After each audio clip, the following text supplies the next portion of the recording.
আমাকে জিজ্ঞেস করছিল কাগজে, যেটা সেটা বলে দিই, এই কথা যখন এসেছে যে 26-এ আপনি কি যাচ্ছেন ব্যারিকেডে, জিজ্ঞেস করেছে। ভাই খারাপ লিও না, 26-এ ব্যারিকেডে যাওয়া না যাওয়া পরের বিষয়। আমার প্রথম বিষয় হচ্ছে 26-এ যারা যাচ্ছে তারা এই যে গতদিন যারা বলল দিল্লি চলে যাও, এদের বিরুদ্ধে কোনো প্রতিবাদ করেছে? 26-এ যারা ব্যারিকেডে ডাক দিয়েছে, এতগুলো বড় বড় মিছিল করছে, কোনো মিছিলে 3টে এমপি কেন ভোট দিতে যাওনি, অবিলম্বে তার ব্যবস্থা করা হোক, কথা বলেছে?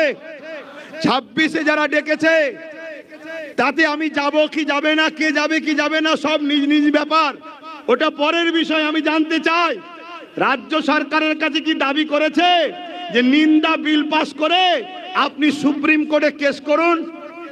26-এ যারা ডেকেছে তারা কি এই কথাটা বলবে? গতকালকে ওয়াকফ বিলের প্রতিবাদে যে মিছিল আসছিল বাসন্তী থেকে, ক্যানিং থেকে, জীবনতলা থেকে, বিভিন্ন জায়গা থেকে, তাদেরকে বাংলার পুলিশ দাঁড় করিয়ে রুখে অমানবিক ভাবে অত্যাচার জুলুম করলো কেন? এর প্রতিবাদে কি কোনো বাইট দেবে? তাহলে আপনারা 26-এ যারা ডেকেছে তারা কি বলবে যে আপনার এমএলএ আপনার এমপিরা যেন সুপ্রিম কোর্টে কেস করে? এ কথা বুঝছেন না? বলে আপনাদের মহল্লায় আজানটা হয়ে যাক, আর কারো যদি অসুবিধা, এই একটা সুযোগ, আস্তে আস্তে চলে যেতে পারে।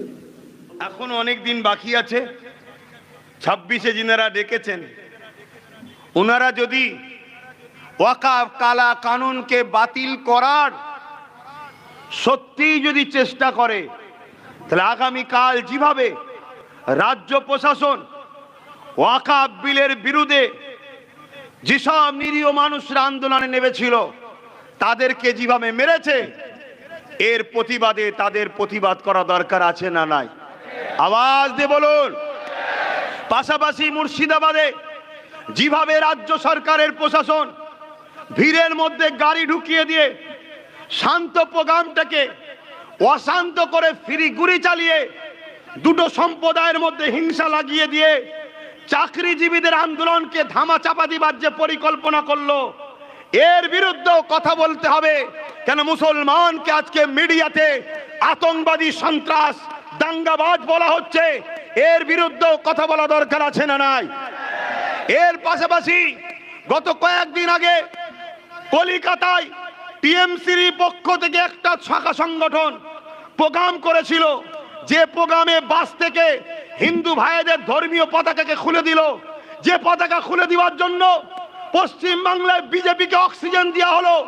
বিজেপিরা হিন্দুদের বাড়ি বাড়ি গিয়ে বুঝাচ্ছে, দেখো মোল্লাদের পাওয়ার কত, এটা কি পাকিস্তান নাকি যে আমাদের ধর্মের পতাকা খুলে দেবে?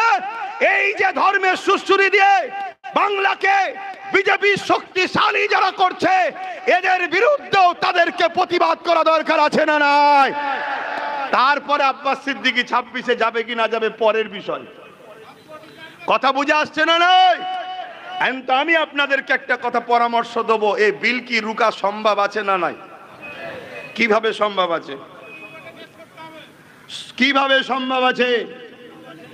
আইন যখন কোন জিনিস হয়ে যায়, পাগলামি করবেন না। আমার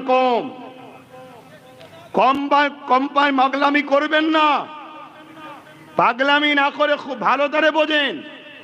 আছেন চুলোতে, গরম লাগছে, লিয়ে ডাইরেক্ট এই কড়াতে লিয়ে ডাইরেক্ট চুলোতে ফেলে দেবে। এই চক্রান্ত হচ্ছে। এই কড়াই ফেলেছিল কারা? যারা পাড়ায় পাড়ায় ভয় দেখিয়েছিল না? হ্যাঁ, পাড়ায় পাড়ায় ভয় দেখিয়ে মোটা অঙ্কের টাকা নিয়ে সব এর কোলে তুলেছিল। কথা বুঝছেন না? বোঝেন না? এখন তো বোঝা দরকার। তো সেই জায়গায় এই বিলটার প্রতিরোধ করা যাবে কিভাবে একটু সংক্ষেপে বলবো। কারা শুনতে চান একটু হাত তুলে দেখান। আলহামদুলিল্লাহ। প্রথম নম্বর কথা হলো, একটা জিনিস যখন আইন হয়ে যায়, যখন বিলটাকে আলাদা কথা, যখন আইন হয়ে যায় তখন সর্বপ্রথম তোমার উচিত হবে আইনের অস্ত্র দিয়ে আইনকে কাটা। লোহাকে কাটতে গেলে যেমন লোহা লাগে, আইনের অস্ত্র দিয়ে কাটতে হবে। তার জন্য আপনাকে সুপ্রিম কোর্টের দ্বারস্থ হতে হবে। কেন, লোকসভা থেকে রাজ্যসভা থেকে ভারতের সব থেকে বড় জায়গা হলো সুপ্রিম কোর্ট। ওই জায়গায় আপনাকে যেতে হবে। যারা আজ মুসলিম মেকি দরদি হয়ে পুরো বাংলায় হই হই করছে, তাদেরকে বলুন আপনারা কজন সুপ্রিম কোর্টে গেছেন, বা আপনাদের যিনি মেন মাথায় বসে আছে তিনাকে যাবার জন্য কতবার বলেছেন। আমি তো এখান থেকে বলছি রাজ্য সরকারের উচিত আমাদের পক্ষে থেকে সুপ্রিম কোর্টে যাওয়া দরকার। উচিত না? উচিত নয়? হ্যাঁ, বলতেই পারি। তাহলে একটা হলো আইনের অস্ত্র দিয়ে কাটতে হবে। দ্বিতীয় নম্বর হলো, যদি তোমাকে আইনের অস্ত্র বারবার ডেটের পর ডেট দেয়, দ্বিতীয় নম্বর হলো তোমাকে যে শক্তি দ্বারা ওরা আইন করেছে, কি শক্তি? রাজশক্তি। তোমাদের ঘরেও কম্পিটিশনে রাজনীতিতে নামতে হবে, রাজশক্তি তৈরি করতে হবে। যেগুলো সেকুলার দল বলে সে সমস্ত দলকে এক জায়গায় নিতে হবে, যে আসবে না তাকে বাদ দাও।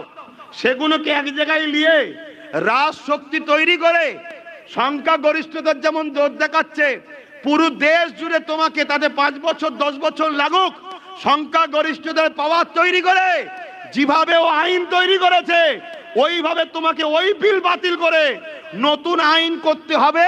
এবং ওই আইনে লেখা হবে আমাদের জমির উপরে ঘর বাড়ি যে যা করেছে সবটাই ওয়াকফের দখলে চলে যাবে। কথা মাথায় ঢুকছে না? ঢোকে না? কেন, তুই আজকে দাদাগিরি দিয়ে জোর করে নিলি। আমার যেদিন ক্ষমতা আসবে, আমার জিনিস আমি ফিরিয়ে নেবো, ওটা দাদাগিরি নয়, ইনসাফ হবে। কিন্তু তুই যে 10 বছর 20 বছর ভোগ করেছিলিস তার ক্ষতিপূরণ হলো তোর 10 তলা বিল্ডিং। অ্যাকচুয়ালি হওয়ার পিছনে লক্ষ্য আমার মনে হয় বোম্বাইয়ে আদানির ঘরটাকে বাঁচাবার জন্যই প্ল্যান। কেন, এতিমখানার ওপর অত বড় ঘর, শুনছেন তো নাকি?